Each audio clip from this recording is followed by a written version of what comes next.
அனைவருக்கும் வணக்கம். இது உங்கள் மலைச்சாரல். நான் உங்கள் அகிலா. இன்னைக்கு இந்த வீடியோவில் ஒரு அமைதியான பொறுமையான ஒரு நாள் தான் பார்க்க போகிறீங்க. இந்த வீடியோ வந்துட்டு மற்ற எல்லா வீடியோவிடமே கொஞ்சம் ஸ்லோவாக காமாக ஒரு பீஸ்ஃபுல்லான ஒரு டே இன் மை லைஃப் vlog மாதிரி இருக்கும். காலையில் எந்திரிச்சோடனே ஃபஸ்ட்டு வந்துட்டு நான் செடிக்கு தண்ணி தான் ஊற்றுனேன். நான் வந்துட்டு நிச்சயதார்த்த ஃபங்க்ஷன் அட்டன் பண்ணுறதுக்காக இப்போ ஊருக்கு வந்துட்டேன்.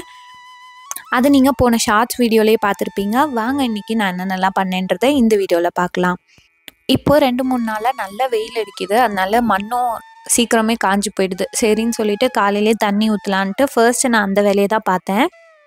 இன்றைக்கி வந்துட்டு நான் ரொம்ப நேரமாகவே எழுந்திரிச்சதுனால நான் தலையெல்லாம் குளித்து அதை காய வச்சு தலையே பின்னிட்டேன். தலை குளிக்கிறது மட்டும் நம்ம காலையிலே நேரமாக குளிச்சிட்டோன்னா அது காய வைக்கிறதுக்கு நிறைய டைம் கிடைக்கும். இங்கே வந்துட்டு செம்பருத்தி செடியில் வந்துட்டு கொஞ்சம் பூ பூத்துருக்கு. இங்கே ஏற்கனவே நாங்கள் வந்துட்டு கொய்யா மரம் வச்சுருக்கோமா, அந்த மரத்தில் வந்துட்டு மாவு பூச்சி மாதிரி ஒரு பூச்சி வந்துடுது. அந்த பூச்சி வந்துட்டு இந்த செம்பருத்தி செடியிலையும் பரவிடுச்சு. அதனால இது பூக்காமல் இருந்தது கொஞ்ச நாளாக. இப்போ மழைலாம் பெய்யவும் இதுவும் நல்லா பூக்க ஆரம்பிச்சிடுச்சு. அது மட்டும் இல்லாமல் ரோஸும் பூக்க ஆரம்பிச்சிருச்சு. முன்னெல்லாம் வந்துட்டு வீட்டில் நிறைய ரோஸ் பூக்கும். டெய்லியுமே எப்படியும் ரோஸ் பூக்காமல் இருக்காது. அப்போல்லாம் நாங்கள் உரம்லாம் போட்டு நல்லா மெயின்டைன் பண்ணி வச்சுருந்தோம். இப்போ வந்துட்டு உரம்லாம் போடுறதில்ல. நிறைய பேர் வந்து என்ன உரம் போடுறீங்க அப்படின்னு சொல்லியும் கேட்குறீங்க.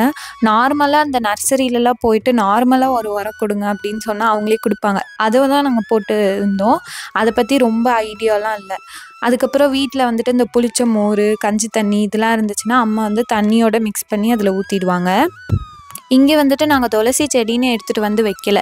கருந்துளசி மட்டும்தான் நாங்களாக வச்சோம். மற்றபடி எல்லா துளசியுமே அதுவே எல்லா இடத்துலையுமே துளசி வந்துட்டு நிறைய இங்கே வருது தானாகவே. செடிக்கு தண்ணிலாம் ஊற்றிட்டு அதுக்கப்புறம் நாங்கள் சமைக்கிற வேலையை தான் பார்க்கலான்ட்டு பார்த்தோம். இன்றைக்கி வந்துட்டு அம்மா பீக்கங்காயில் வந்துட்டு சாம்பார் செய்யலாம் அப்படின்னு சொல்லிட்டு. ஏன்னா பக்கத்தில் அவங்க வீட்டில் காய்ச்ச பீக்கங்காவே கொடுத்தாங்க. பீக்கங்காய் எப்போவுமே சாப்பிட்டு பார்த்துட்டு தான் அது சமைக்கணும் அப்படின்னு சொல்லிட்டு அம்மா அதை சாப்பிட்டு பார்த்துட்டு சமைச்சாங்க. அடுத்தது வந்து சாப்பாடும் வச்சுட்டாங்க. இன்றைக்கி வந்து எனக்கு சரி நம்ம ஒரு நல்ல வெளியில் வந்துட்டு விறகடுப்பு வச்சு சாம்பார் வைக்கலாம் அப்படின்னு சொல்லிட்டு தோணிகிட்டே இருந்தது. ரொம்ப நாளாகவே இது மாதிரி ஏதாவது விறகடுப்பில் சமைக்கணும்னு ஆசை. சரி இன்றைக்கி அதை வந்து நிறைவேற்றிடலான்ட்டு நம்ம கொல்லைப்புறத்துலேயே வந்துட்டு நம்ம பண்ணலாம் அப்படின்னு சொல்லிட்டு நாங்கள் அங்கே தான் வச்சோம். நம்ம வீட்டிலே தான் கருவேப்பிலை செடி இருக்கு இல்லையா, அதனால் அதுலேருந்து ஒரு கொத்து எடுத்துகிட்டு நான் வந்து எல்லாத்தையும் ரெடியாக வெங்காயம் தக்காளி எல்லாமே நறுக்கி எடுத்துகிட்டு வந்துட்டேன். அதுக்கு எண்ணெய் புளி கரைச்சி எல்லாத்தையுமே எடுத்துகிட்டு வந்துட்டு நான் விறகுலாம் வச்சு அடுப்புலாம் பற்ற வச்சுட்டேன். இதுதான் ஃபர்ஸ்ட் டைம் விறகடுப்பில் சமைக்கிறதுக்கு. எனக்கே ரொம்ப இன்ட்ரெஸ்டிங்காக இருந்தது. அந்த ஃபர்ஸ்ட்டு வந்துட்டு அந்த நெருப்பு வச்சு அது பற்றிட்டு நல்லா எரியும் போதே ரொம்ப சந்தோஷமாக இருந்தது. அதுக்கு தான் கொஞ்சம் லேட் ஆகிடுச்சு. அதுக்கப்புறம் வந்துட்டு சட்டி வச்சுட்டு அதில் எண்ணெய் ஊற்றி எப்பவும் போல் நம்ம சாம்பார் வைப்போம் இல்லையா, அது மாதிரி தான் நான் வச்சேன். சின்ன வயசுலலாம் இந்த கூட்டாஞ்சோறு ஆக்கி விளாடுவாங்க இல்லையா, நான் ரொம்பலாம் அப்படி விளாண்டதில்லை. எனக்கு நினைவு தெரிஞ்ச ஒரு வாட்டி 2 வாட்டி தான் அது மாதிரி விளாண்டுருக்கேன். ஆனால் இது எப்போவுமே எனக்கு இந்த விறகடுப்பில் வச்சு சமைக்கணும் அப்படின்னு சொல்லிட்டு ரொம்ப ஆசையாக இருக்கும். சரின்ட்டு இன்றைக்கி பண்ணலான்ட்டு உட்காந்துட்டு பண்ணேன். அதுவும் ஒன்றொன்றும் அப்படியே அந்த அடுத்த ஸ்டெப்பு பண்ணுறதுக்கெலாம் ரொம்பவே ஆசையாக இருந்தது. நம்ம லீவ் டைம்லலாம் இந்த மாதிரி கொஞ்சம் ஸ்பெண்ட் பண்ணி இந்த மாதிரி ஆக்டிவிட்டீஸ்லாம் செஞ்சோன்னா கொஞ்சம் ரிலாக்ஸ்டாக பீஸ்ஃபுல்லாக இருக்கும்.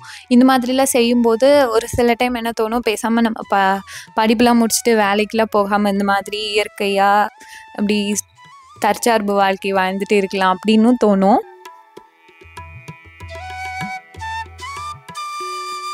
நல்லா வெயில் அடிக்கிற இடமா பார்த்துட்டு நான் அடுப்பு வச்சு எல்லாம் ரெடி பண்ணிட்டேன். ஏன்னா அப்போ தான் வீடியோ எடுக்கிறதுக்கு ரொம்ப அழகாக இருக்கும் பார்க்குறதுக்கு.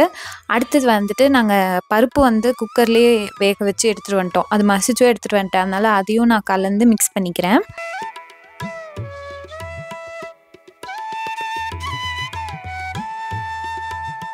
எல்லாம் முடிச்சு கொதிச்சு வரும்போது உப்பு போடுறதுக்கு மட்டும் அம்மா வந்து அளவாக கரெக்டாக போட்டு கொடுத்தாங்க. கொஞ்சமாக உப்பு போடுறதுக்கு நான் அந்த ஜாடியே எடுத்துகிட்டு வந்து தான் போடுவேன், அதையும் காட்டுவேன் அப்படின்னு சொல்லிட்டு அந்த ஜாடியை தூக்கிட்டு வந்துட்டு அதுலேருந்து தான் எடுத்து போட்டாங்க. சாம்பாரும் வந்துட்டு நல்லா கொதிச்சு வந்துடுச்சு. சரி இங்கேயே வந்துட்டு நம்ம சாப்பாடு போட்டு சாப்பிட்லாம் அப்படின்னு சொல்லிட்டு நான் அங்கேயே வாழை மரத்தில் வந்து வாழை இலையும் நான் கட் பண்ணி எடுத்துக்கிட்டேன்.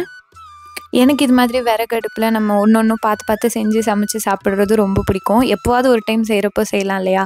உங்களுக்கு இந்த மாதிரி சமைக்கிறது பிடிக்குமான்றது கீழே கமெண்ட் பண்ணுங்கள். இப்போ நான் பறிச்சுட்டு வந்த அந்த இலையும் வந்து குட்டியாக கட் பண்ணி தட்டுக்கு போடுற அளவுக்கு கரெக்டாக கட் பண்ணி எடுத்துக்கிறேன்.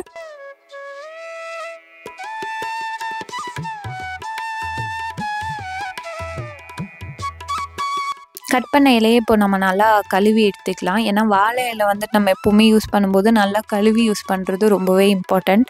அதனால் நான் அதை கழுவி எடுத்துக்கிறேன்.